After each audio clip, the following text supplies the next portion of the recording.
Yay. All right. So let's go with it here. So 5.2, we start again.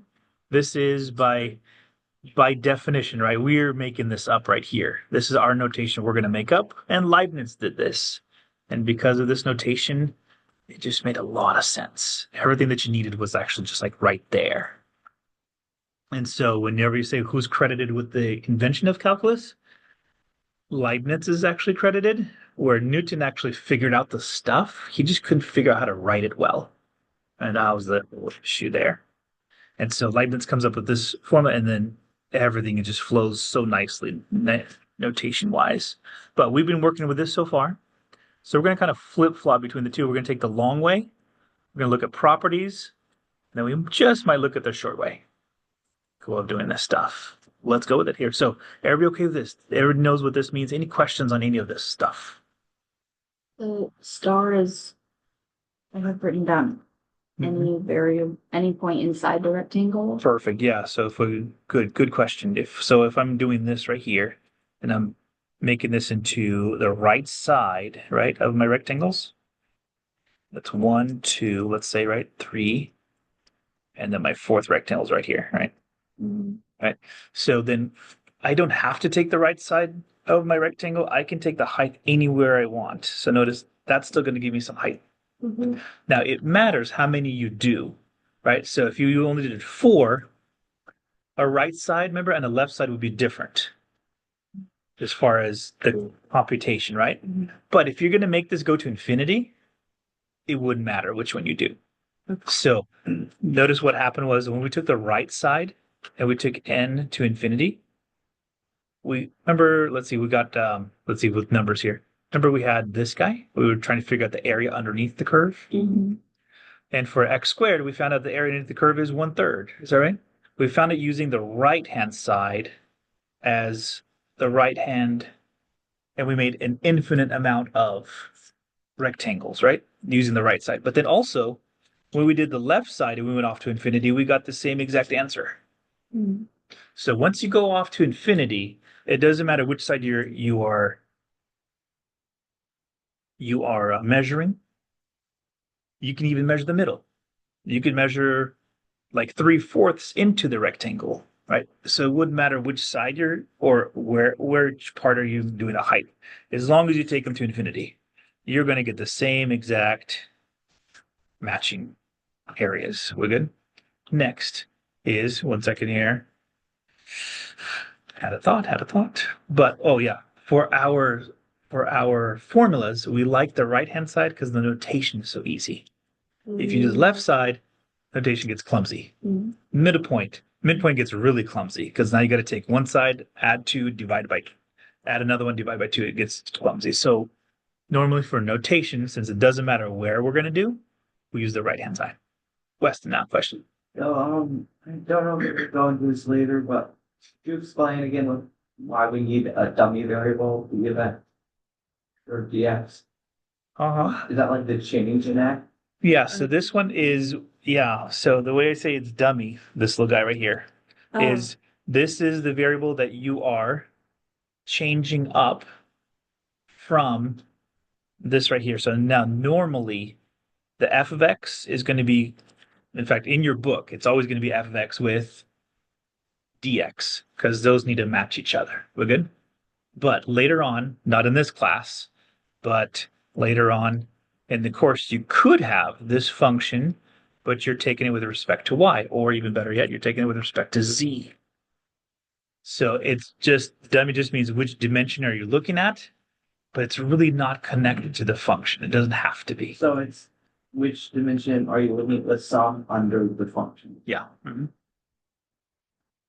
So, and then. So if it was y, then we draw lines from the y-axis to infinity. Oh, absolutely. Yeah. So then you're go this way.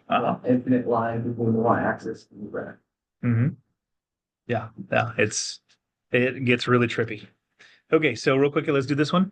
So this guy here is that one, right? Is the exact same thing as this one. We're good?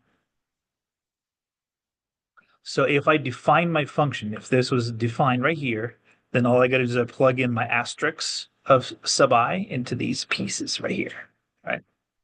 So that's a less generic formula. And then if I really want to know what is my length of my, so I know it's 3, right? So I know that delta x is something over n. Now this could be 3 to 0. This also, notice, it could be 4 to 1, right?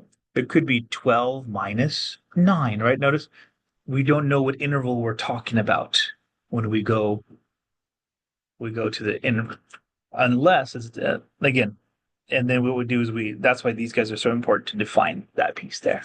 So just real quick here, if this connects exactly with your x variable, right? If it connects exactly, you know you're talking about that right there. We good? So we'll deal with one. I'll see if I can clarify it a little bit later on if need be. Okay, so real quick, the formulas that you need, you don't need to copy them. The formulas that you need are these guys right here. Boom. I'll give them to you guys. I'll email them to you guys. Good, so you have them. So this one, the binomial theorem, is also, we're going to use the top 3 quite a bit. So this one, and this one. So expanding out. Did we do this in algebra? Yeah. Okay, so like x plus 4 to the 3rd power. If you expand this out real quick here, what we do is we just take this guy. And we say, oh, okay, so the a is my x, b is 4, and then my row is 3. So then to expand this out really, really fast, we say that's x cubed plus 3 times x squared times 4. We're good? Plus 3 times x times 4 squared plus 4 cubed. And this is just a super fast way of rewriting that super fast. So we done 16 times 3, anybody? 16 times 3 is 40. 48. 48, perfect. It does. And then 4 to the 3rd power. What's 16 times 3? 16 times 48? 48. Is that 16 times? Oh, 16 times 4. 62. 16. Close. 64. 64. Okay, we good there? So notice how fast that took as opposed to writing it as x plus 4. Another x plus 4, foiling that out, and then x plus 4 again, multiplying that out. So we're not going to use MCR or the formula for finding any of the specific. Oh yeah, no, yeah. No, not specific for any coefficients here. So what we did is we started off with this one. So I think you guys have this in your notes, right? We're trying to find the area underneath the curve from 0 to pi of this function right here.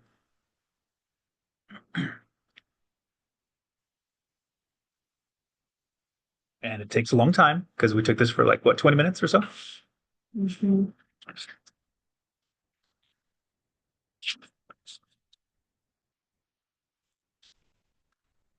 What's it integrated again? It's all It's just the function. this issue. You just find that. This is the easy. So notice this is just us trying to get to know the definition. Cool. So I have to define this for you because our problem here does not define this for you. So 0 to pi, I have to define because of where it's my ending point, what's my starting point. So can you rewrite on the first slide of 5.2, can you rewrite this as a integral as opposed to a limit? That's essentially it. Writing it as an integral as opposed to a limit. What's that saying? X to I. Oh, sine. All right, so the question is this: what's my function? Let's start actually already here. So my little squiggly, Which is, what would you call you it? just called integral. Integral. And we say from this to that. So 0 to pi, right? There's my start, there's my end. What's my function? X cubed plus X sine X. Perfect, there it is. So x cubed plus x sine x. Because remember, those are my individual, right? Individual heights of each of my rectangles. So you get rid of the I inside the limit one? So this is talking about individual height of the rectangles, right? And this one is saying, what's my function? What's the function I'm doing? But if I have a function, right, this is going to be, see if that makes sense here. So these are individual heights of rectangles. Mm-hmm. Because if I'm trying to get individual heights of rectangles, I'm still having to go up to the function itself, right? The height of the function is what my individual rectangles heights are. So this is solving for that function. You're just converting it into a function as opposed to this is talking about individual rectangles. So they do the same thing, it's just different notation. Yeah. And this is the easier way? Maybe. Okay, and then delta x, we don't really necessarily change delta x in it, but we introduce a variable. And for this class, we're going to introduce the same variable that the function is. Okay, so we changed from limit notation to integral notation, to actual Leibniz integral notation. Mm-hmm. Okay, so now let's go with it here. So 5.2 is all about properties. 5.3 is where we connect everything together. Then it's like, ta-da! Yes, this is so awesome. So we'll do that right before spring break. Okay, so let's go with it. Next, this one right here. Let's go with the long way. Now we did this one already last time. So Sophie's going to copy as we wait. And it's good to sort of just go over the process again as well. So, yeah, but this is just this integral. Yeah, So the integral, we want to go from 0 to 3. No, go ahead. You want me to? Yes, I can hide that one there. Okay, cool. Good. I'm saying we gotta like listen and make some. I can just. Either way. All right. So we got to find the area underneath the curve of x to the third power minus 6x, going from 0 to 3. Now, we don't know a way of doing this directly yet. We good? Mm-hmm. But we do know the limits because we've been doing limits. So now the question is this: can I change this guy into our old definition for limits? Yes. Absolutely. Let's go with it here. So the question, the easiest one is delta x. The formula for it is b minus a over n. So what's my start? What's my stop? Actually, no. What's my stop? What's my start? Easier. 3 and 0. Perfect. Yeah, 3 minus 0 over n, which makes 3n, or 3 over n. That is my dx, or my delta x. Sorry. Yeah, delta x. So what I'm going to do is I'm going to take that exact value there.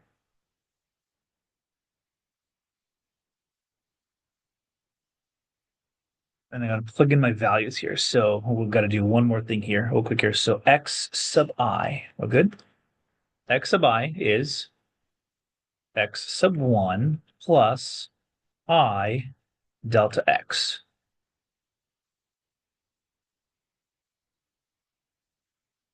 That's my formula. So these are the two formulas that we have had so far. Good. And I guess we should do asterisks here. Let's do an asterisk. Okay, are we good there? So let's jam with it here. So question is, what's my x sub 1? Where do I start? 1.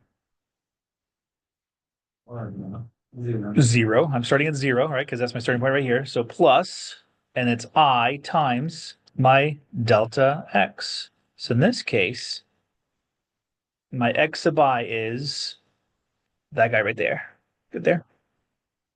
So then my formula, my function, instead of being f of x, I got to plug in individual heights. See if that makes sense to you guys here. I just changed them into individual heights of rectangles. We good?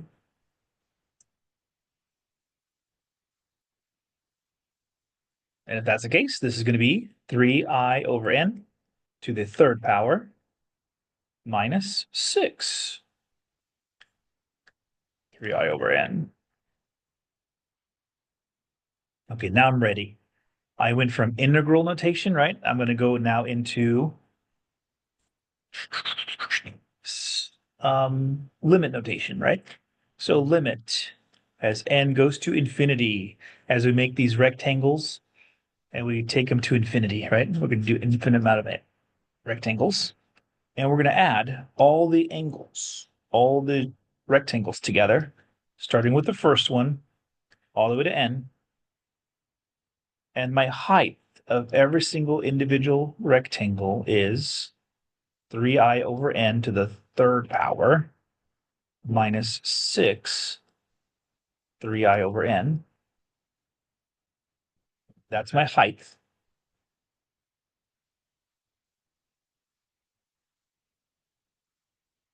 All right, and what's my width of each individual rectangle?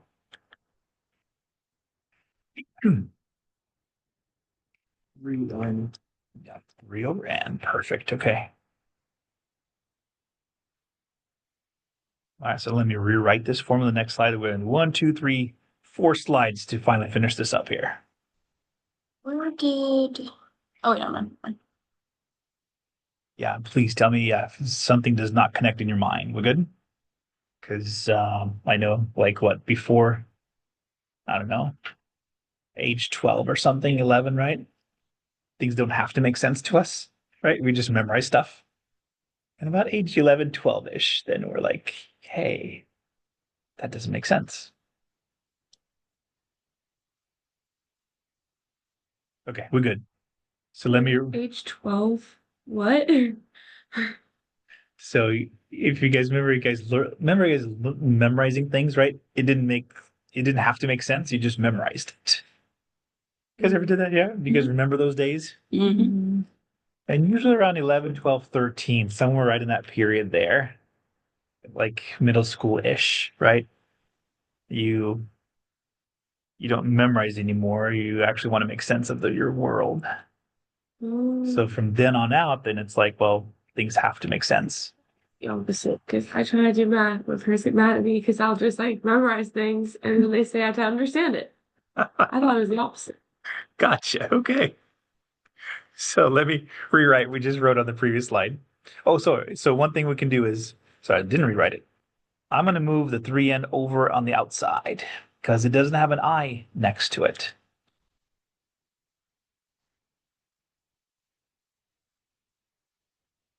So whatever does not have an I can move out in front of my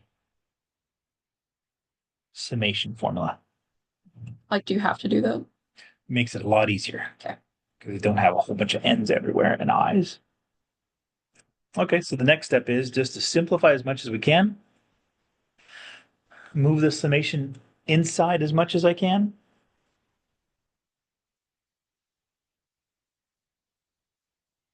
So let's go with it here, and I think we should go to finish up today at 5.2. It'd be cool to do 5.3 right before break. Okay, good. Next, so I move the 3 over n over. Next, what I can do is I can simplify the 3i over n. So let's see, lots of writing the same thing down here. So how about this? I move this stuff inside now, and 3 times 3 times 3 is 27. I times I times I is I cubed, and n times n times n is n cubed. And what I did is I also moved the summation formula inside each one of these pieces.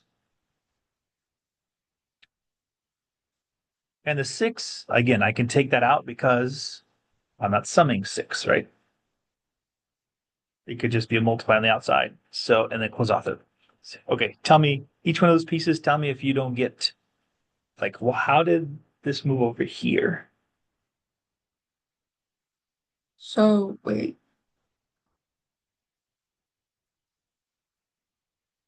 So we cubed 3i there, but then, so what's the cube still? Oh, wait, no, we just distributed it. Yeah, distribute the cube to each one. Yeah. Okay, next is, tell me if you guys ready. Next one. We're going to move everything out of the summation if it does not have an I. So limit as n goes to infinity. 3n is on the way outside over there. But now out of the first summation, I can move the 27 out. I move the n cubed out. Now I'm left with the summation of I from 1 going to I to n of I cubed. Notice I is the only thing that's left inside there. the next one. So I'm going to move the 3 out. So 3 to 6 makes 18 over n, the summation from 1 to n of just I. There it is. I've simplified the summation so that I just have values of I inside it. And here's the big transition now. I need the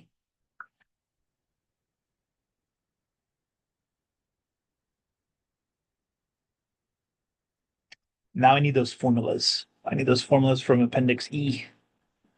So if I have I to the third power. Oh, so we did all this to I by itself, and then use the formulas that you've given to like plug in the other notation, and then we use it instead. Yep. So it changes any I value, changes into n values. Absolutely what I need. So the next slide, here it is. There's the big change. So I to the third power, and then I. Here it is, rewriting the same thing, but now putting in the explicit formulas. So summation of I cubed is n plus 1 over 2 to the second power. And then this one's going to be n plus 1 over 2 by itself. So there it is. So notice on the outside, we still have the summation of n goes to infinity, right? We still have the limit that we have to deal with. But here's what I want to do is I want to simplify this expression as much as possible.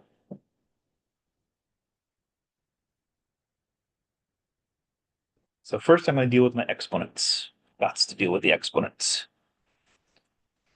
So a lot of rewriting the same thing here. Tell me if I'm going too fast. We're good. 3 over n. And I got to deal with this one. So it's going to be n squared, n plus 1 squared over 4. And everything else remains the same. No change except for I put in the exponent of 2.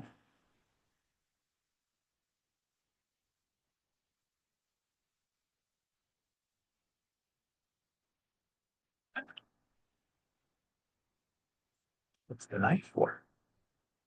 This one goes. Her nickname butter knife.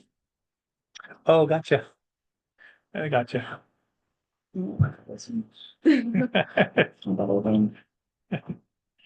Okay. Are we good there so far? Yes. Cool. Okay. What else we can do? I'm going to move. Let's see. Any multiplication that we can do. Let's move and let's square the 1 plus I. So some changes here. I'm going to keep the 3 over n outside. And it doesn't matter which way you go about doing this part, as long as you just kind of finish it off here. So 27. So real quick, sorry, should mention this real quick here. Notice one little part right here. So before we go on, this guy here can cancel. And if this guy canceled, we're just left with 1n, right? So over here, this is nice. This guy just cancels with this one. And in fact, 4 and 27 don't cancel, but actually 18 and 2 would. That guy's good one, so then I'm just left with 9. Good there. So I'm just simplifying stuff out. Okay, now with this set, I have myself a 27 that comes down. Now n plus 1 to the second. That's when we have to use our binomial theorem. And it becomes n squared. Oh, I didn't expand it out. Sorry, I didn't expand it out yet. I'll expand it out next time. So then n plus 1 to the second power is still here. 4 and the n get together on the bottom as denominators. 9 and this one, the denominator cancels. So I'm just left with 9 of n minus n plus 1.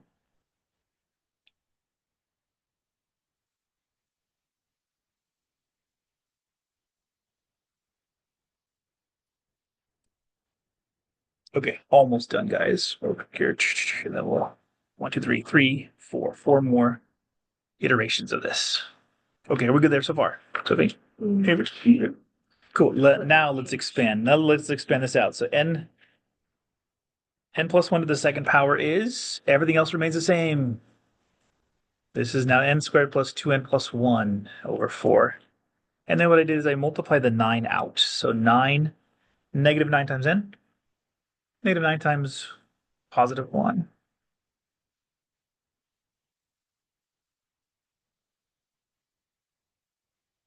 So many razors don't work. They're the only ones do. Really just attacking something.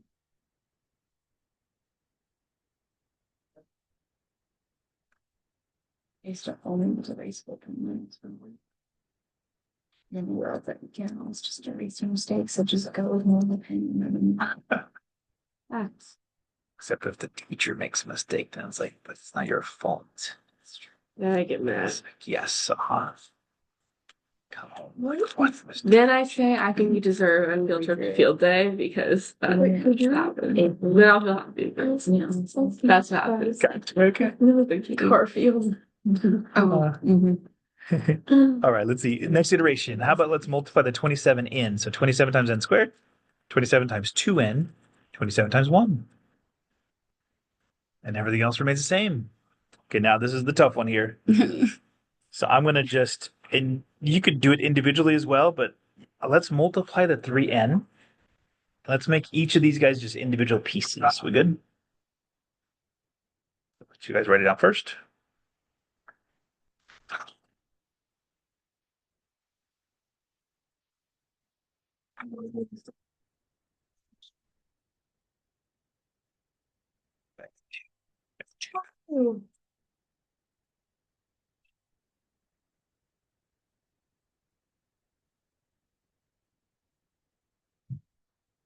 Cool. We're good. Next one. Oh, almost done here. So now, careful with this one. This 3n, 3 over n, is going to multiply to this one, and this one. And what I want out of this is I want the n also to come over. And then I want to individualize each piece. So let's take a look at this. So the 3 times 27, 81. It's n squared over 4n squared. Tell me if you guys agree there. So the 3 is going to multiply the top everywhere, and the n is going to multiply the bottom to make an n 4n squared each time. Oh, that's 81. I was like, where do we get ln? I was like, sorry. 8 ln squared. So 3 times 58 is 162, and on top, on the bottom, would be a 4n squared. And then at the end, 3 times 27 is 81 again, 81 over 4n squared. Now the 9n and 9 don't need to be multiplied by it. Oh yeah, they do. Yeah, they're inside. So 3 times 9 is 27. But notice you have an n on top and on the bottom. So everybody okay with n's just canceling? You can keep them if you like, whatever. I just kept them just for now. Sorry. I kept them for now. So 27n over n. And then all the way at the end, minus 27 over n. Look good. That is the whole entire thing that we're taking the limit of. Okay, now let's simplify as we go. So limit as n goes to infinity of 81 over 4 don't reduce, is that right? So, but the n's will cancel. Everybody okay with 81 over 4? Mm-hmm. So 162 over 4, what does that become? 4. Oh, that doesn't reduce exactly, huh? Because 4 goes into 16, right? 4 times? Mm-hmm. But doesn't go into 2. So let's do by 2. Yeah, eventually we don't care about it. Let's do this one. So divide by 2. So 81 over 2. And now notice real quick, we have an n on top and on the bottom, so we have an n on the bottom this time. Well, this one does not reduce at all. 81 over 4n squared. This one is, n's are gone, so minus 27.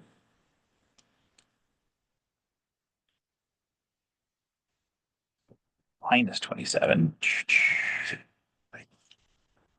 Okay, tell me if you go okay still. And then this is 27 over n. Are we good there?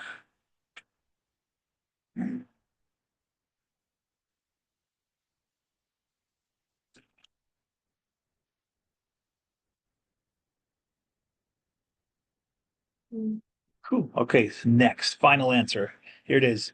As n goes to infinity, if it goes to infinity on the bottom, right here, this guy gets bigger and bigger and bigger and bigger. What is this whole entire number going to? 0. We good? As this guy gets bigger and bigger, this whole thing goes to 0. And this whole thing goes to 0. So really what we're left with on the next slide is 81 over 4 minus 27. At this point, we just did it on the calculator here. 81 divided by 24 is 20.25 minus 27 and gets us a negative 6.75. That's where we finished last night. I don't think we did the negative 6.75, right? We didn't get to that answer. No, we did. You did? Okay, perfect. Okay. So we just talked about this here. This is the area under the curve. Is that right? What is so crazy on the board? It's negative. It's negative area. Weird. Okay, so let's take a look at a graph of this. Good. But what does a graph look like? It looks like this. So why do you think we got a negative area? Because A2 is greater than A1. Perfect. Okay, so in calculus, if the area is lower than the x-axis, we're good? It gives you a negative value. Good? If it's above the x-axis, it gives you a positive value. There's actually value intrinsic to area. Cool. Okay, we're good there. That was a big thing today. Okay, so let's move on to the next idea. Do you want us to write down that down? No. What if they're both infinities, the area above and below? We gotta calculate which infinity is greater. Yep. Then we have some limits. If you can make it into ratio, yes. Otherwise, you have to do some other ways to do it. No, we're not doing that one. That's it. Okay. Not today. Excuse me. Let's do this here real quick. 1, 2, 3. 3 problems. I want you guys to do this here. I want you guys to take the integral notation. I want you guys to make a graph of it. And based upon geometry, can we figure out the area? Good?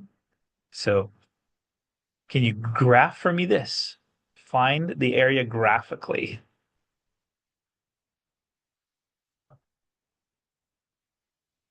So question, these ones be kind of tough. If you want to, you can graph it as well. We good? You can graph it using a calculator.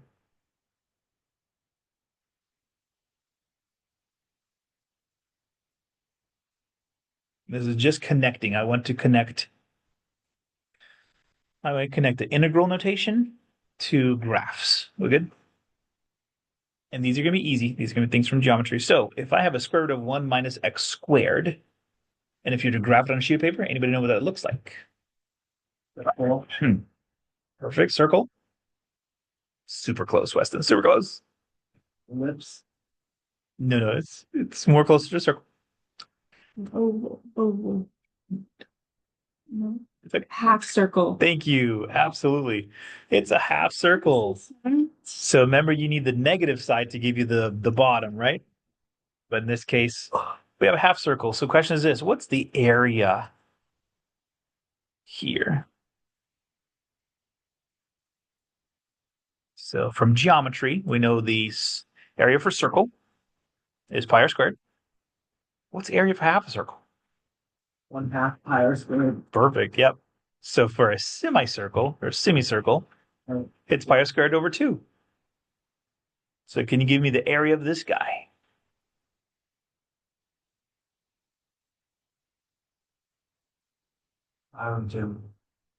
What's there? Okay with pi over 2? That means the unit circle area is 1. Or pi. Isn't that kind of crazy? So real quick here, this is pi over 2. True. Mm-hmm. So Weston said it right. Craziness about pi. So that means the unit circle that we studied, right, in trigonometry, that actually has an area of pi. Pi's are everywhere. Okay, that's semicircle. And then the other one that you need for the homework here. Yeah, sure. Go for it. In more time.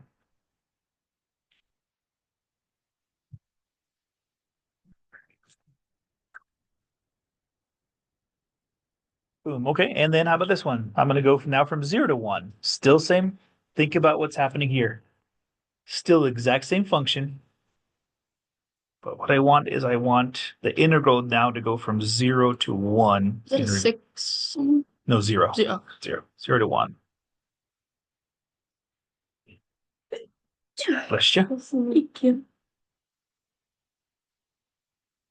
All right. 0 to 1. What does that look like now? Yes, perfect. It should be only a quarter of a circle, only going from 0 to 1 this time. Same exact function, but now we go this way. So now we have ourselves quarter of a circle. And then the question is, if we know the formula for a circle, what's the formula for a quarter circle area? Pi squared over 4. And since the radius is 1, answer is Everything. 5/4. Perfecto. Okay. All right. So that has to do with curves and circles. Now let's go to triangles.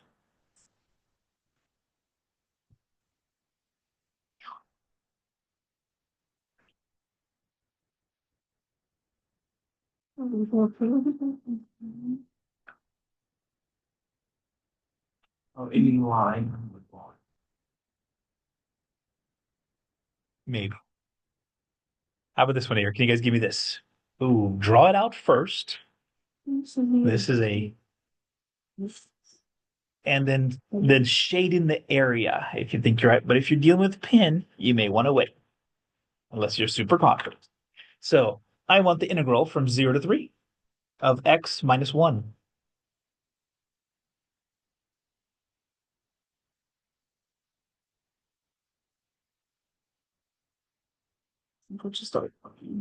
It is a line, yeah.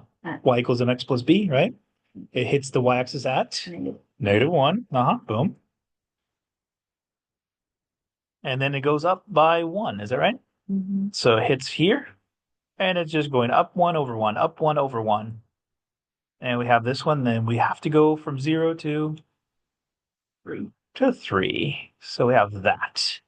Okay. Shade in the area if you are confident where the area is.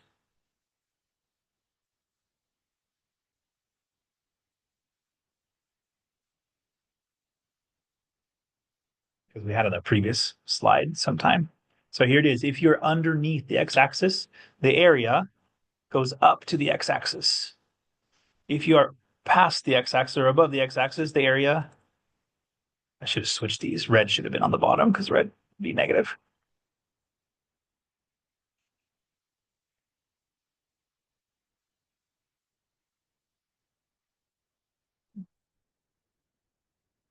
Now, tell me, what is the area? Oh, that's right. We have a positive side, right? And we also have a negative side. So we can do this here. We can do a positive side minus negative side. So because of geometry, remember geometry? We could not have negative area, true? So in this case, we just have to make sure that we subtract. So what is the length times width divided by 2 of the positive area? Or half times base times height, right? So red is positive. Red is positive.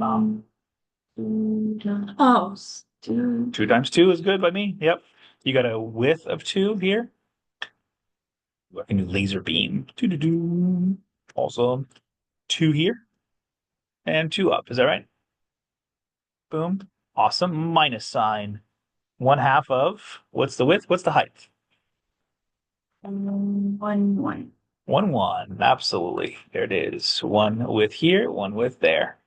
Okay, so 4 times 2 is 2. Perfect. And then 1 times 1 is 1. Half of that is 1/2. And 2 minus a half. 1. 1 and 1/2. That's perfect. 1.5 is fine. 3/2 is fine. Any one of those is just perfect.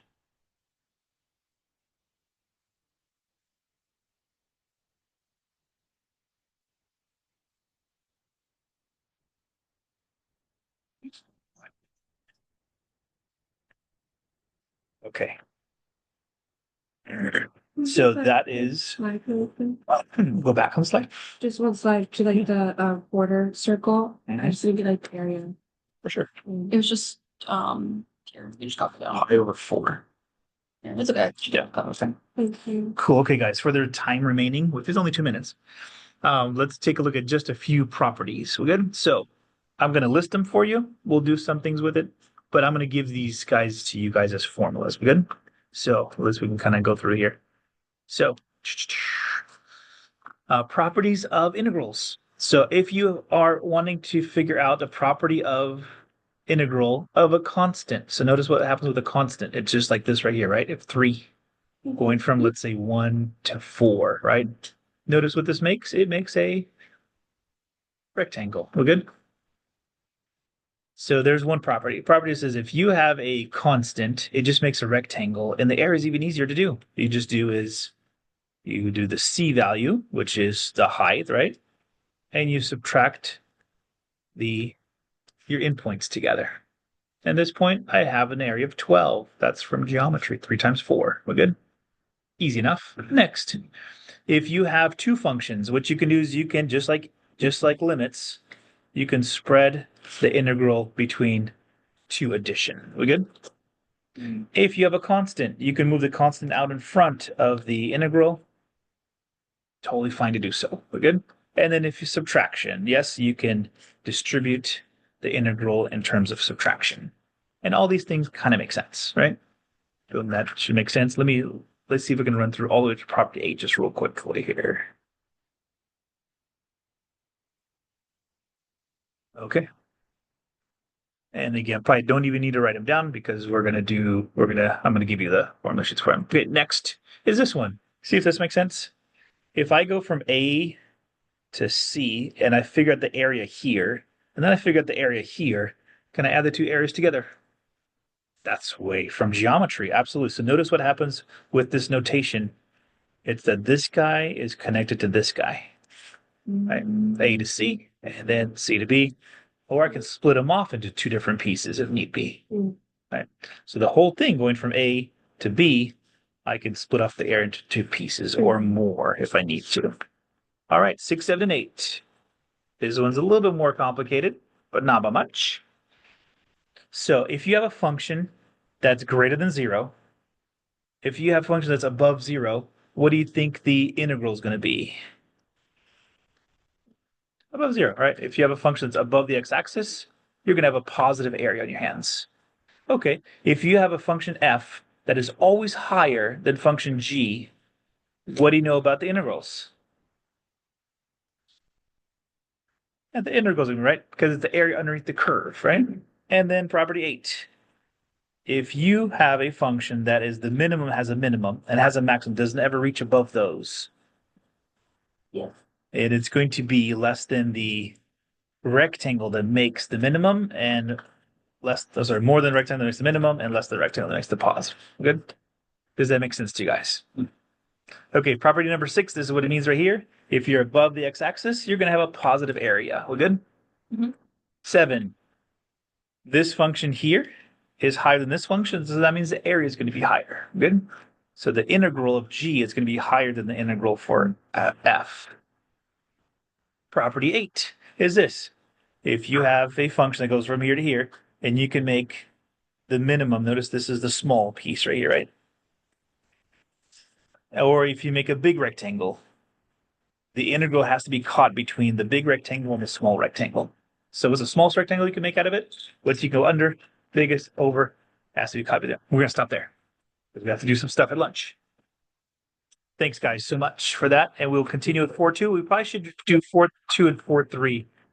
We'll probably be able to do that on Friday. We'll finish 5.2 because we'll have just a couple more questions to do. Yeah, we'll do 5.3. Thank you. Yep, you got it, guys.